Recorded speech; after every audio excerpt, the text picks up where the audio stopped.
Депутаты областного маслихата вышли на субботник. Наряду с уборкой территории народные избранники посадили саженцы деревьев в парке Ахбота. Подробнее материалы моих коллег далее. Гульденибир, Казахстан, Елем. Под таким девизом в Актау прошел субботник. Народные избранники вместе с партийцами, взяв в руки лопаты и грабли, вышли на улицы, чтобы сделать их чище и красивее, отмечают участники субботника. Біздің партиямыздың акциясы бар. Гүлденибир мен Казахстан елі деген.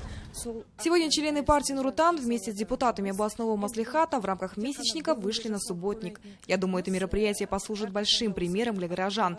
Также мы высаживаем саженцы деревьев.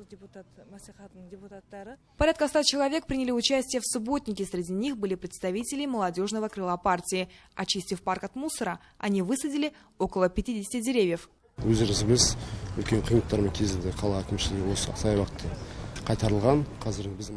Основная наша задача – создать все благоприятные условия в этом парке, ведь тут отдыхают и проводят время горожане. Субботник проходит плодотворно. Благодаря сегодняшним усилиям, я думаю, этот парк станет более благоустроенным. Чистота – залог здоровья. Как отмечают участники субботника, данное мероприятие должно привлечь внимание общественности и послужить большим примером для горожан. Занара Нургалиева, Сагандык Нарыков, служба новостей.